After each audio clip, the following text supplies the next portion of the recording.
anything of interest really. There's a stack of moto vloggers that I love to watch. One of the guys that I really enjoy watching is Riding with Tom.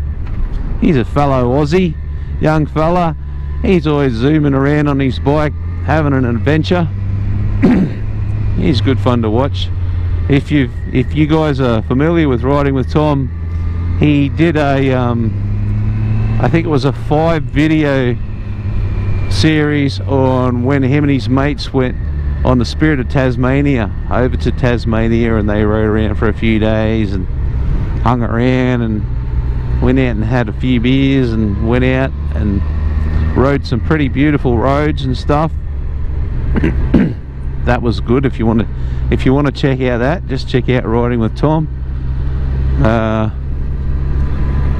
One of the guys I love watching, one of the American moto vloggers, is a Cycle Cruiser.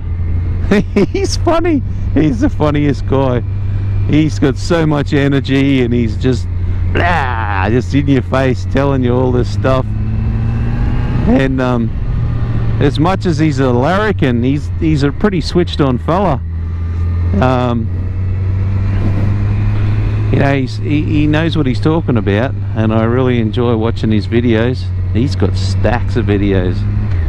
I reckon he must have, oh, I don't know, I'd be guessing, I don't know, hundreds of videos.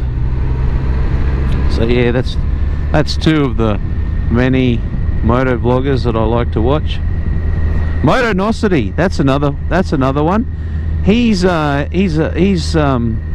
doing a bike rebuild series at the moment. I think he's just bought a R3 that's a bit run down. It's pretty new, but it hasn't had a happy life, and he's going to rebuild that and then give it away to one of his Patreon members.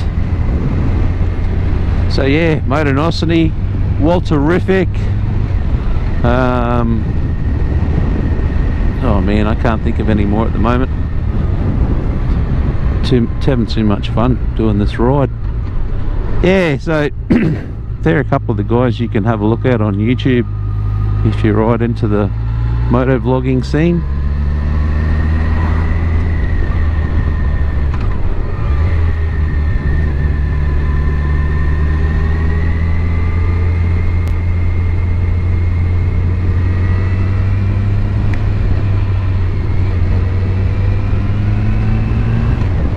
Well, as you can see, I'm no Valentino Rossi. I just love me cruising along.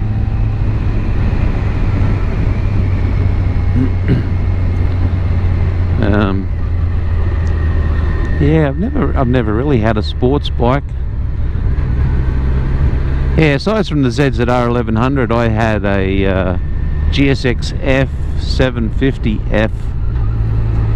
GSX 750F, yeah, and but that was another sort of big sports tourer. Problem with that bike was it was a big sports tourer with a little 750 engine. It was fun, but that one didn't last too long.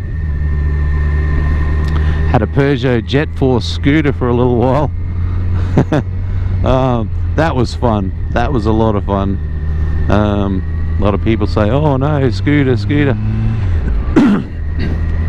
But you know what, with motorcycling, you can have a lot of fun on small bikes. You can have a lot of fun on big bikes. The thing is to just don't have any preconceived ideas about, you know, what sort of bike you have to have fun. You know, you might have a budget. Oh, that's another video I'll be making for another day. Budget motorcycles. I think what I'm going to do is I'm going to do some research, and I'm going to show you guys what sort of bike we'll set a budget that most people can afford. We'll probably set a budget of say $5,000, and what I'll do is I'll show you guys 4 bikes that covers, yeah, 4 different genres of bikes that you can have for 5 grand and get out there and have some fun without breaking the bank.